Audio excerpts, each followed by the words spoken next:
Après de longues années à la TNA et à la New Japan, AJ Styles a débuté à la WWE lors du Royal Rumble 2016. Aujourd'hui, on va voir comment se sont déroulés les débuts de AJ Styles à la WWE. Il a commencé sa première rivalité à la WWE lors de l'épisode de Raw suivant le Royal Rumble avec Chris Jericho. Et le même soir lors de ce Raw, il va battre Chris Jericho. Les deux ont ensuite fait équipe, mais ils n'ont pas su coexister très longtemps. Ils ont battu le New Day et ils ont eu une chance au titre par équipe, mais malheureusement ils ont perdu. Mais lors d'un épisode de Raw, Chris Jericho a trahi AJ Styles et les deux se sont affrontés à WrestleMania 32 dans un super match, mais Chris Jericho a gagné ce match. Mais heureusement, dans le Raw après WrestleMania, il y a eu un Fatal 4-Way number 1 contender pour le nouveau champion Roman Reigns et l'affronter à Payback. Donc dans ce match, il y avait Kevin Owens, Chris Jericho, AJ Styles et Cesaro. Et AJ Styles a gagné ce Fatal 4-Way et affrontera Roman Reigns à Payback. AJ Styles à l'époque, c'était vraiment un vent de fraîcheur à la WWE. C'est un peu comme Cody Rhodes aujourd'hui à la WWE. À Payback, AJ Styles a gagné Roman Reigns, mais par décompte à l'extérieur grâce à un phénoménal forearm sur une table. Le match a dû recommencer deux fois, une fois dans un match sans décompte à l'extérieur et une autre fois dans un match sans disqualification, vu qu'il y avait eu disqualification juste avant. Et Roman Reigns a conservé le titre grâce à un spin. Il y a eu une nouvelle revanche à Extreme Rules. Pour moi, c'est un classique ce match. AJ Styles, Roman Reigns à Extreme Rules, faut voir ce match. C'était un Extreme Rules match. C'était extrême du coup. La foule voulait voir AJ Styles champion, mais Roman Reigns a conservé grâce à Phenomenal Forearm qu'il a contré avec un spear. Le match est vraiment super, vraiment allez voir ce match. Juste après ce match a lieu le retour de Seth Rollins, ce qui a écarté AJ Styles du titre mondial. John Cena a effectué lors d'un épisode de Raw son retour après 5 mois d'absence et pendant qu'il faisait sa promo, AJ Styles est venu le couper. Et les deux se sont serrés la main. Mais le club, composé de Luke Gallows et Karl Anderson, sont venus attaquer John Cena. Les deux se sont affrontés pour la première fois à Money in the Bank dans un super match. Mais juste avant, dans les épisodes hebdomadaires de Raw et SmackDown, il y avait une signature de contrat entre AJ Styles et John Cena. Et John Cena a laissé le choix à AJ Styles entre deux contrats. Un contrat en 1v1, donc John Cena contre le club, et un autre 1 contre 1 entre AJ Styles et John Cena. AJ Styles a choisi le 1 contre 1 car il doit prouver il veut prouver qui il est en fait.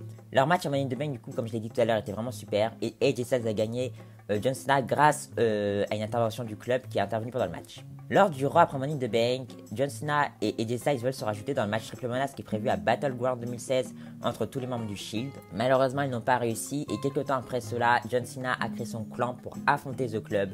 Donc son clan qui était formé en fait de Enzo et Cass qui sont venus aider John Cena et les deux clans se sont affrontés à Battleground. Mais juste avant ce pay-per-view a eu lieu la draft et AJ Styles a été drafté à SmackDown avant des Randy Orton et tout ça. Vraiment, AJ Styles était une valeur sûre à l'époque pour la WWE. Mais malheureusement, il a été séparé du club qui a été drafté quant à lui à Raw. Le match à Battleground n'est pas mauvais, c'est fun en fait. La foule était à fond, c'était un bon match. C'est pas un classique non plus quoi. Et c'est John Cena et sa team qui ont gagné et lors du premier épisode de SmackDown avec les nouveaux rosters, AJ Styles et John Cena ont perdu un Six-Pack Challenge number 1 contender pour le titre mondial de Dean Ambrose et du coup leur rivalité va continuer jusqu'à SummerSlam. Pendant toute leur rivalité, leur promo était vraiment super. J'ai pas pris assez de temps je pense pour vous parler de leur promo mais c'était vraiment bien, allez les revoir. Hein. Et les deux se sont affrontés dans un classique pour moi. Il y en a eu plusieurs dans leur rivalité, il y en a eu deux je pense surtout. Mais vraiment ce match à SummerSlam est vraiment super. Il y a des near falls, du suspense et surtout la victoire de AJ Styles sur John Cena. Donc après le match, il y a John Cena, il a laissé son bracelet contre la transpiration, je sais pas comment on appelle ça, bref, le truc pour enlever la transpiration, il l'a laissé sur le ring et lors du prochain épisode de SmackDown, on apprend que AJ Styles veut le titre de Dean Ambrose. Dean Ambrose qui était champion de WWE, je le rappelle. Après avoir battu Dolph Ziggler dans un match number 1 contender, il affronte Dean Ambrose à Backlash 2016 qui est vraiment un super pay-per-view. Que des bons matchs dans ce show. Styles est devenu un heel depuis qu'il affronte John Cena et dans un match trop cool en fait. Et seulement 9 mois plus tard, après son arrivée à la WWE, il va battre Dean Ambrose et devenir champion mondial. Genre son premier titre, c'est le titre WWE. Ça, c'est quand même incroyable. Et il devient champion de WWE à Backlash et il commence son règne, son premier règne car il en a eu deux. Après être devenu champion, il se prénomme le champion qui dirige la place. Sauf que John Cena va effectuer son retour. Et là, on pouvait penser que John Cena allait reprendre le titre et qu'en fait AJ sera un champion de transition, mais non.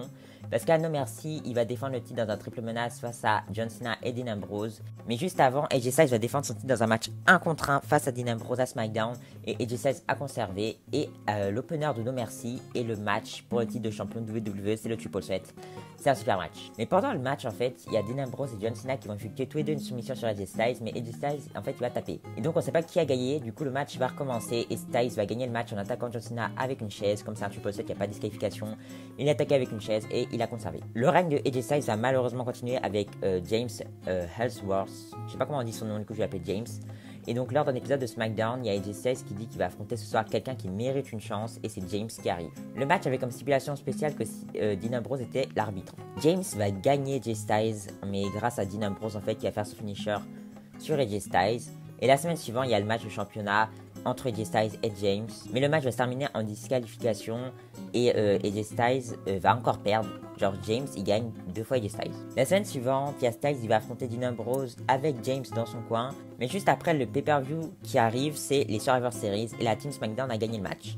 Donc bon, c'est un super match de catch, j'ai pas grand chose à dire, mais dans la même équipe, en gros, il y avait Dean Ambrose et AJ Styles qui étaient en rivalité. Et on a appris qu'en fait, AJ Styles allait défendre le titre face à Dean Ambrose dans un TLC match à TLC. Le SmackDown d'après, James a gagné Styles dans un ladder match et il a obtenu un contrat et une chance pour le titre de champion de WWE. À TLC, le match entre Styles et Ambrose est super, classique. Moi, je mets classique à tous les bons matchs, mais vraiment, ce match est vraiment super.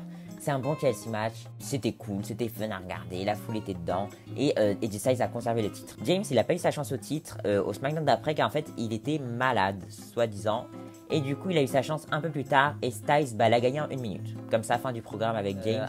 Et après, il y a eu un number 1 contender pour affronter AJ Styles. Donc dans ce match, il y avait Dean Ambrose, Dolph Ziggler, The Miz et Luke Harper. Et lors d'un prochain épisode de SmackDown, il a défendu le titre face à Ziggler et Baron Corbin qui s'était rajouté dedans. Et c'est un super match. Vraiment, ça manque trop les gros matchs comme ça lors des épisodes de Raw, de SmackDown, parce que depuis que Roman Reigns est champion, il n'y a plus de gros matchs. Et ça, je pense que ça manque. Les gros matchs comme ça, c'est un bon triple threat pour le titre de champion de WWE.